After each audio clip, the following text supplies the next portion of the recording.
Hello everyone, स्वागत है आप सभी लोगों का इजी प्रेप पे। उम्मीद कर रहा हूं कि आप सभी लोग अपने पुरानी क्लासेस देखकर आए होंगे, जहां पर हम लोगों ने स्टार्ट कर दिया था application of partial differential equation.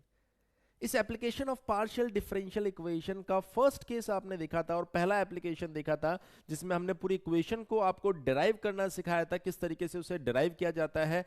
अब हम उस पर्टिकुलर पार्ट के ऊपर यहां पर करने वाले हैं एक बेहतरीन न्यूमेरिकल, जिसकी कुछ स्टोरी दी गई है। तो पहले हम उस स्टोरी को बेहतर तरीके से लिखेंगे, फिर क्या हमने डिराइव किया था उसको भी लिख लेंगे, उसका क्या सॉल्यूशन आया था बच्चे उसको भी लिख लेंगे। उसके बाद में हम आज का क्वेश्चन सॉल्व करना सीखेंगे, कैसे बाउंड्री कंडीशंस बनाई जाती है, कैसे इनिशियल कंडीशंस बनाई जाती है। इन सारे पॉइंट्स पर आज की इस क्लास के अंदर चर्चा होने वाली है। लेकिन जरूरी है पहले हम उस क्वेश्चन को, क्योंकि यहाँ पर थ्योरेटिकल लैंग्वेज लिखी हुई आती है क्वेश्चन की, तो कभी कभार स्टूडेंट्स उसके साथ कंफर्टेबल नहीं होते हैं। तो मैं पहले पूरी लैंग्वेज लिखूंगा क्वेश्चन की और उसके बाद मैं उसको समझाने की पूरी कोशिश करूंगा।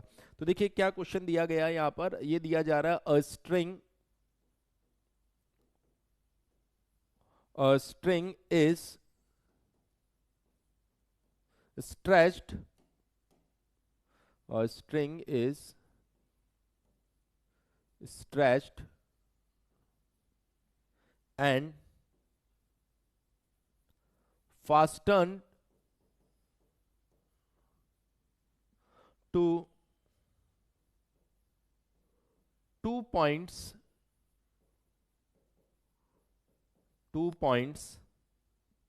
L apart। बोल रहा है कि एक स्ट्रिंग है जिसको दो पॉइंट से आपने फास्ट मतलब बांध दिया है, और उसकी लेंथ जो है वो L है, दोनों पॉइंट L डिस्टेंस दूरी पर है। फिर आगे बोला जा रहा है motion is started by is started by displacing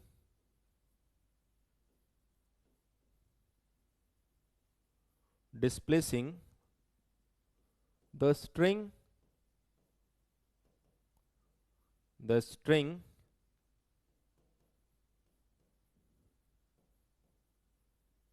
in the form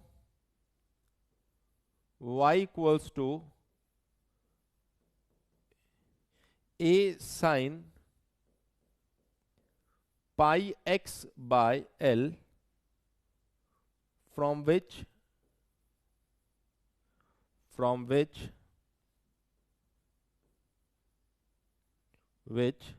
it is released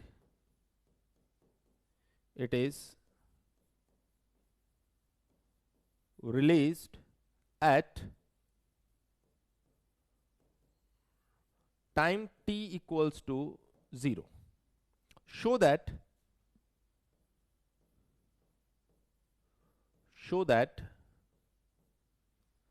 the displacement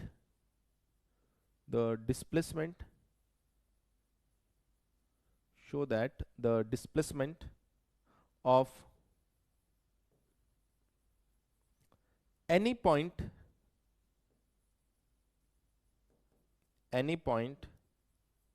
at a distance x from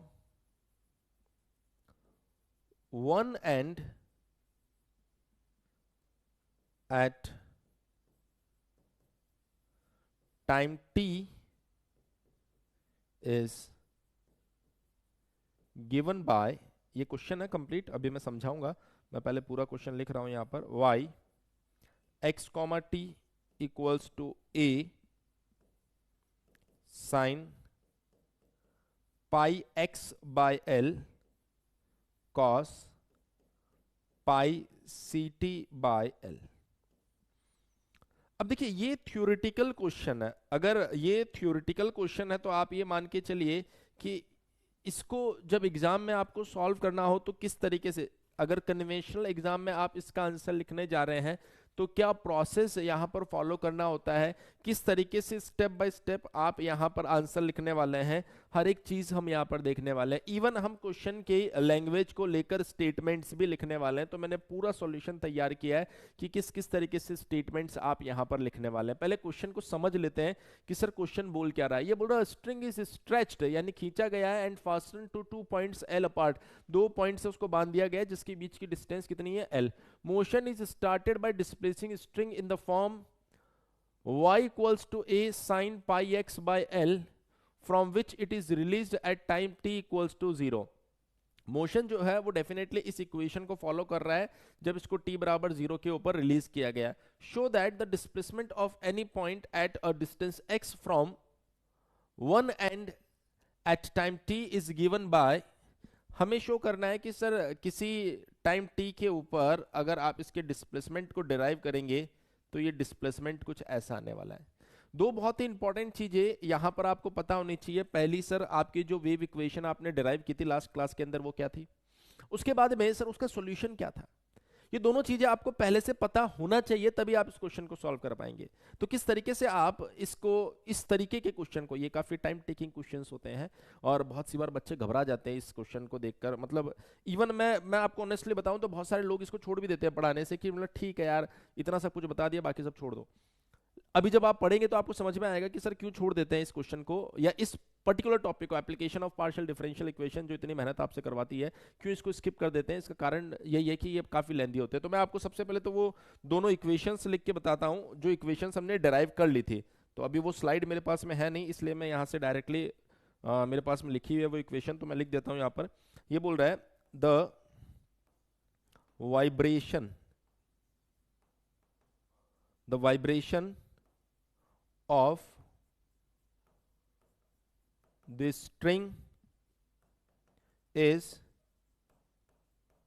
given by, sir ये इक्वेशन कहां से आगे जो आप लिख रहे हो। मैंने कहा बेटा ये पूरी इक्वेशन मैंने लास्ट क्लास में डिराइव की थी आप लोगों के लिए। अब वो स्लाइड तो इसमें है नहीं, वो तो लास्ट क्लास की कहानी थी। तो मैं होमवर्क करके आया हूं पहले से, चिंता मत करो। कौन कौन सी इक्वेशन थी जो हमारे काम आ सकती है वो मैं पहले से लिख लाया। ये इक्वेशन सर ये कहां से आई, सर हमने लास्ट क्लास में इसको डिराइव किया था। इसको लिख दो इक्वेशन नंबर 1। होप आप सभी लोगों को याद होगा। अब हम यहां पर बाउंड्री कंडीशंस बनाते हैं। बाउंड्री कंडीशंस कैसे बनाएंगे, यदि आप देखें यहां पर ध्यान से, यदि आप ध्यान से देखें तो जो स्ट्रिंग, कोई स्ट्रिंग यदि आपके पास में होती है जिसको दो एंड से आप बांध देते हो, तो उसका जो पहला एंड होगा और उसका जो दूसरा एंड होगा वहां पर तो डिस्प्लेसमेंट 0 होगा ना।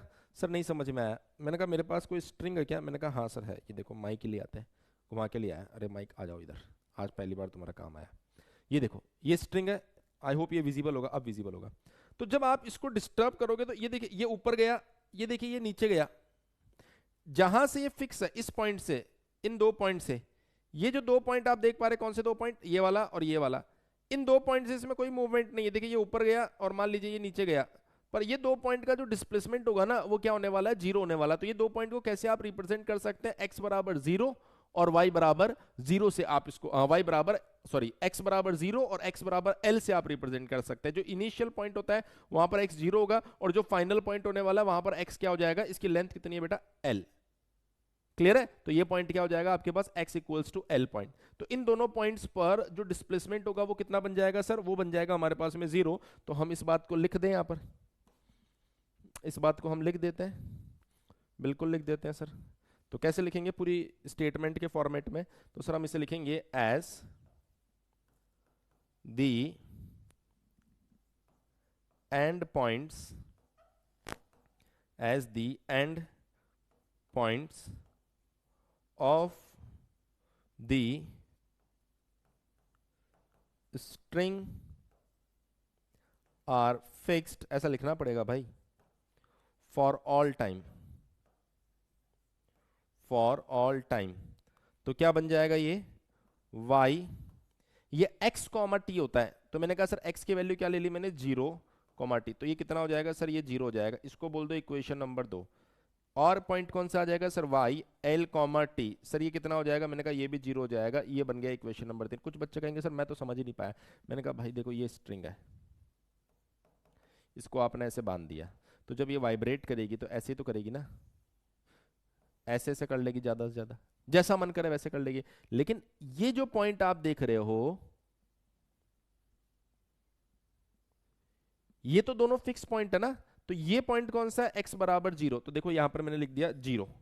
ये कौन सा है, ये वाला point x equals to l, तो ये मैंने लिख दिया यहां पर x बराबर l। क्लियर है? मेरे ख्याल से सभी बच्चों को समझ में आ गया होगा कि पहली दो बाउंड्री कंडीशन हमने कैसे दी। जब t बराबर 0 रहा होगा इनिशियली, जब आपने उसे रिलीज किया होगा, तो सर उस टाइम पर उसकी वेलोसिटी 0 रही होगी, ट्रांसवर्स वेलोसिटी। डिस्टर्ब आपने पकड़ रखा है, अभी t बराबर 0 है, फिर जब आप छोड़ देंगे उसके बाद में वो वाइब्रेशन कर रहा होगा ना, तो इनिशियली t बराबर 0 पर उसकी जो ट्रांसवर्स वाइब्रेशन की जो वेलोसिटी रही होगी वो 0 रही होगी। हमने कहा बिल्कुल रही होगी। तो सर उसको कैसे लिख सकते हैं, देखो बेटा उसको कैसे लिखूंगा मैं, सिंस पूरा थ्योरी लिखना सिखा रहा हूं बेटा, the initial transverse velocity, transverse word का मतलब पहले भी मैंने बताया था कि अगर आपकी स्ट्रिंग ऐसी है तो इसकी लेंथ के अलोंग जो एक्सिस होता है उसको बोलते हैं लॉन्गिट्यूडनल, इसके परपेंडिकुलर जो होता है उसको बोलते हैं ट्रांसवर्स। तो इस डायरेक्शन में जो वेलोसिटी है उसको बोलते हैं transverse velocity. Since the initial transverse velocity of any point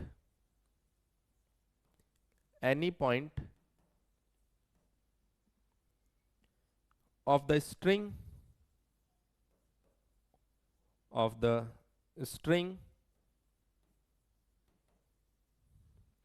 is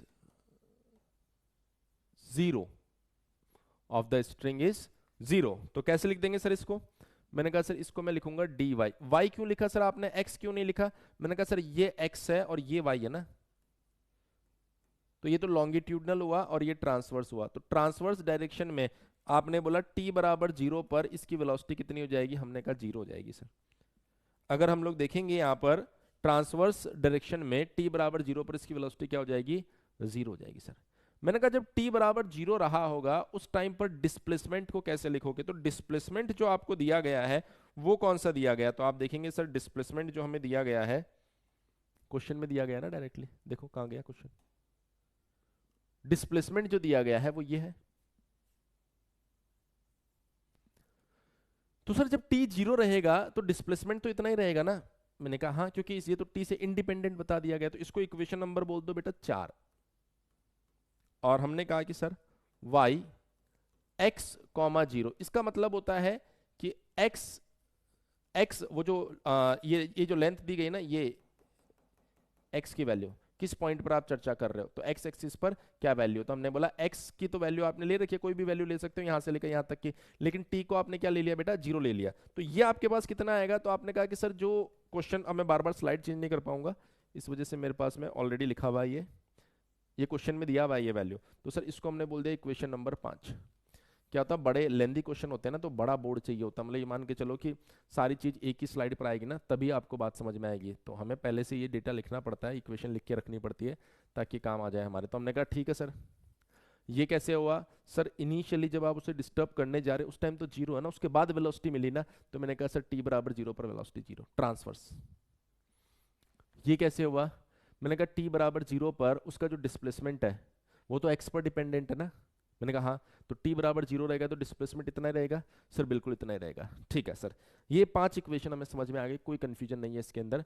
sir अब क्या है कि जब कल यानी कि लास्ट क्लास में जब मैंने आपको पढ़ाया था तब मैंने वहां पर वो जो वेव इक्वेशन थी उसको सॉल्व भी करवाया था और उसका एक सॉल्यूशन निकाला था और बताया था कि सर ये एक पीरियोडिक रिस्पांस आपको देता है, तो जो सॉल्यूशन रहेगा वो पीरियोडिक रहेगा और कैसा रहेगा साइन और कॉस में वो भी मैंने आपको लिखवाया था। तो मैं उसी सॉल्यूशन को अब यहाँ पर वापस लिख रहा हूँ। वो बच्चे जो सॉल्यूशन लिखने के बाद सोचेंगे कि सर ये कहाँ से आया, तो मैं उनको बता देता हूँ कि आप लास्ट लेक्चर को देखिए, लास्ट लेक्चर के अंदर पूरा डिराइव करवा रखा है सॉल्यूशन। तो हमने कहा सर क्या सॉल्यूशन आने वाला है, मैं कंप्लीट थ्योरी यहाँ पर मेंशन कर रहा हूँ तो आपको अच्छे से समझना है। since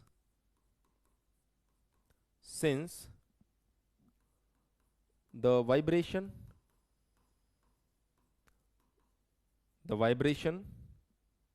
of string is periodic, ये मैंने लास्ट क्लास में भी बताई थी आपको बात, periodic, therefore therefore the solution of equation number 1 is of the form. अब मैं यहां लिख रहा हूं बेटा सॉल्यूशन। ये सॉल्यूशन जो आपने लिखा है सर, ये कहां से आ गया बेटा? लास्ट क्लास को देखो, उसमें इसको मैंने पूरा डिराइव करवा रखा है कंप्लीट। अब इस क्लास में मेरे पास वो स्लाइड है नहीं, इसलिए मैं ये सॉल्यूशन पूरा नोट करके लाया हूं ताकि आपको समझा सकूं। प्लस C4 साइन CPT, इसको बोल दो सर इक्वेशन नंबर 6। अब हम क्या करेंगे, जो आप देखेंगे इनिशियली चार कंडीशंस आप लोग लेकर आए हो, जिनमें से यदि आप देखेंगे कि जो कंडीशन आपके पास में 2 और 3 है। 2 और 3 कौन सी है सर? मैंने कहा सर 2 और 3 कंडीशन है हमारे पास में, ये और ये। इनको आप बोलते हैं बाउंड्री कंडीशंस। और ये जो आपके पास में कंडीशंस आ रही है 4 और 5, ये t बराबर 0 पर लिखी गई है। t बराबर 0 पर लिखी गई है तो इसको बोलते हैं इनिशियल कंडीशन। लिख दूं क्या यहाँ पर? इसको बोला गया बेटा इनिशियल कंडीशंस। और इससे पहले वाली जो कंडीशन है इनको क्या बोला गया बेटा? Boundary conditions. आप देखो ना, x बराबर 0 और x बराबर l के ऊपर तो लिखा गया, तो इसको क्या बोला जाएगा? Boundary conditions. अब इनको आप यूज कीजिए इस सॉल्यूशन में। तो जब सर मैं इसके अंदर यूज करूंगा, सबसे पहले कौन सा यूज करूंगा? जब x की वैल्यू 0 होगी और t बराबर t ही रहता है, तो ऐसे में आप देख सकते हैं यहां पर आपने क्या लिखा है? ट्रांसवर्स डिस्प्लेसमेंट कितना हो जाएगा? 0। तो हमने कहा कि सर ये किसके बराबर हो जाएगा? सर ये हो जाएगा हमारे पास में इक्वल्स टू 0। तो मैंने कहा इसमें पुट कर दो x बराबर 0, तो C1 ये बन जाएगा, cos 0 की वैल्यू होती है 1। C2 sin 0 कितना होता है आपके पास में? 0 ब्रैकेट। यहाँ पर देखिए C3, इसमें कहीं पर x है ही नहीं, तो ये बन जाएगा C3 cos CPT plus C4 sin CPT बराबर में यहाँ 0 दिया गया है। तो हमने कहा कि sir this multiply by this equals to 0। तो हमने कहा कि सर मान लीजिए इसका मतलब C1 बराबर क्या रहा होगा? 0। और जब C1 को आप 0 कर दोगे तो ये पूरी टर्म उड़ जाएगी। पूरी टर्म उड़ जाएगी तो ये जो इक्वेशन है ये कैसी मॉडिफाइड हो जाएगी? सर ये बन जाएगी y x t equals to C2 sin px bracket C3 cos CPT plus C4 sin CPT। ये बन गई सर नई इक्वेशन। तो इक्वेशन नंबर 2 जो है वो आपने क्या कर लिया बेटा? यहां पर अप्लाई कर लिया। इक्वेशन नंबर 2 जो है वो आपने यहां पर अप्लाई कर लिया और मेरे ख्याल से बेस्ट तरीके से अप्लाई किया, कोई दिक्कत नहीं है। अब देखिए यहां पर आप क्या अप्लाई कीजिए सर, इक्वेशन नंबर ये इक्वेशन अब मैं यूज करना चाह रहा हूं डेरिवेटिव वाली इक्वेशन। जब डेरिवेटिव वाली इक्वेशन में यूज करूंगा तो इसके लिए मुझे इसका डिफरेंशिएशन चाहिए होगा। तो मैंने लिख दिया यहां पर del y del t equals to, देखिए यहां पर तो t है नहीं, तो ये C2 sin px as it is रहेगा। अंदर अगर आप सॉल्व करने जाएंगे तो C3 तो ऐसा कैसा, cos का डिफरेंशिएशन आएगा माइनस sin CPT, और अंदर जो CPT है उसका डिफरेंशिएशन आएगा CP plus C4 as it is, sine का डिफरेंशिएशन आएगा बेटा cos CPT, अंदर जो CPT है उसका डिफरेंशिएशन आएगा CP। हमने कहा ये आ गया, बिल्कुल आ गया सर। अब यहां पर क्या बोला गया है? यहां पर देखिए ये जो कंडीशन आप लगा रहे हैं उसमें बोल रहे हो t बराबर 0 पर, t बराबर 0 पर ये वेलोसिटी क्या हो जाएगी? 0। तो आपने पुट कर दिया यहां पर t बराबर 0, तो ये बन रहा है C2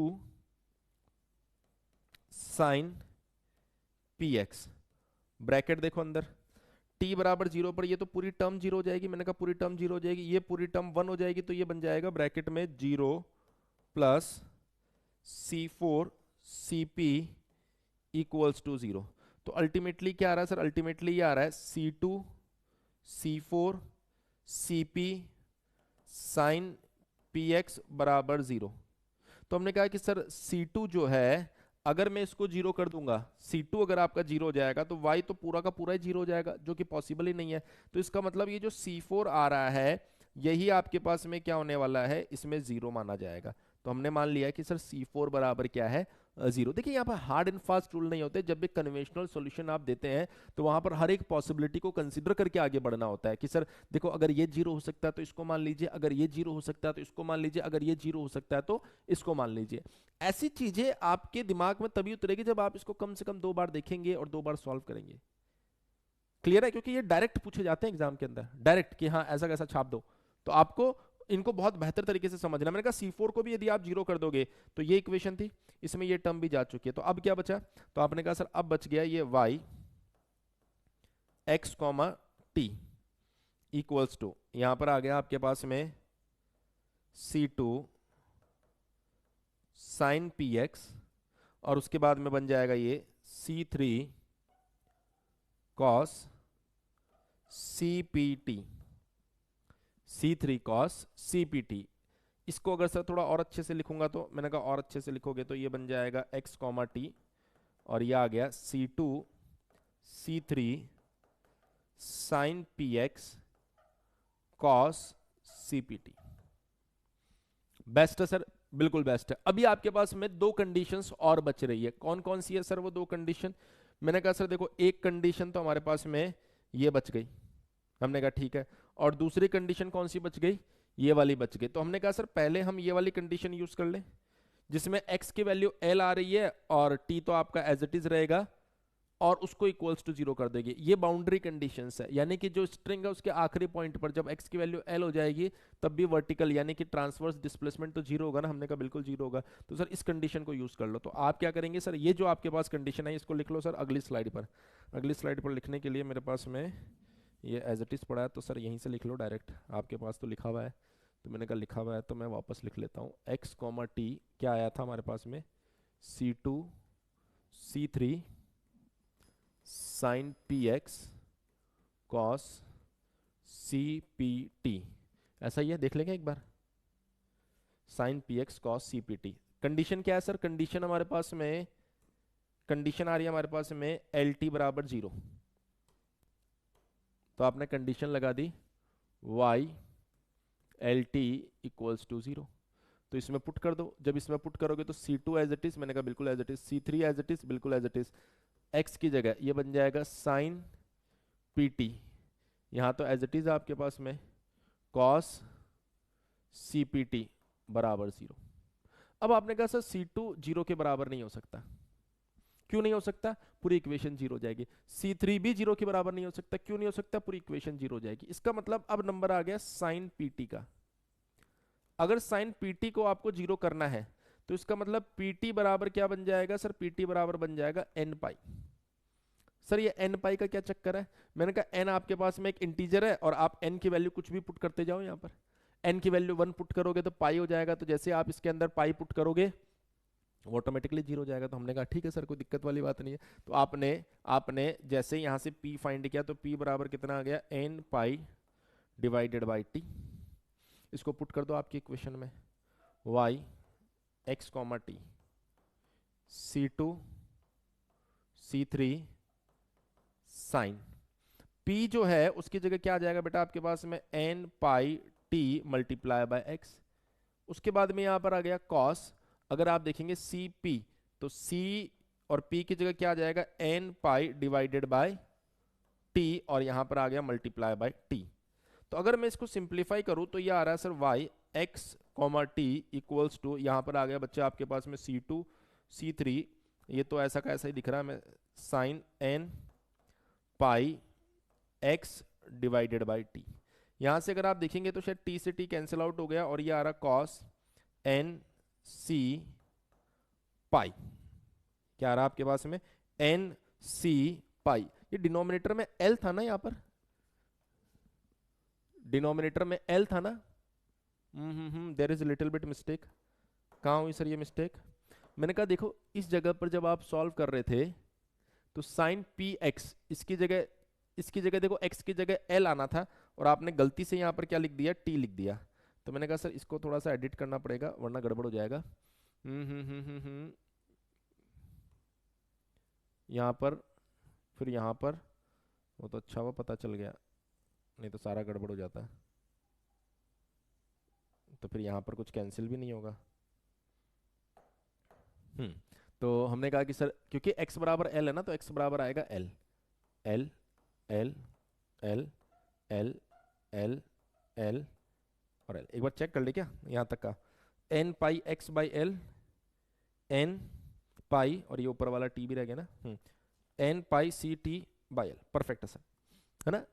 लेंदी क्वेश्चंस में आपको इन चीज़ों का ध्यान रखना होगा स्टेप बाय स्टेप में, क्योंकि मैं रिकॉर्ड कर रहा हूँ। रिकॉर्ड करने में क्या होता है कि कोई बताने वाला नहीं है कि सर आपने वो एल की जगह ए लिख दिया, ए की जगह बी लिख दिया, तो मैं तो इस चीज़ को ध्यान रख लूँगा। और जब आप सॉल्व करेंगे तब आपको भी इस चीज़ का विशेष ध्यान रखना है कि इस तरह का कोई भी सिली मिस्टेक आपसे ना हो जाए। ठीक है सर, कोई दिक्कत नहीं है, बढ़ते हैं आगे यहाँ से। तो मैंने कहा सर ये इक्वेशन कुछ इस तरीके की हो गई है, अब क्या करें। मैंने कहा एक लास्ट इक्वेशन और बची है। लास्ट इक्वेशन कौन सी है?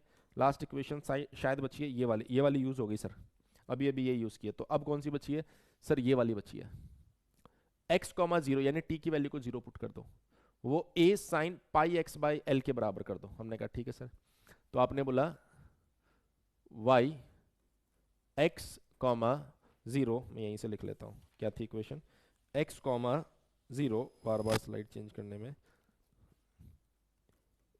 a sine pi x by L थी सर, ये थी इक्वेशन। हमने कहा ठीक है सर।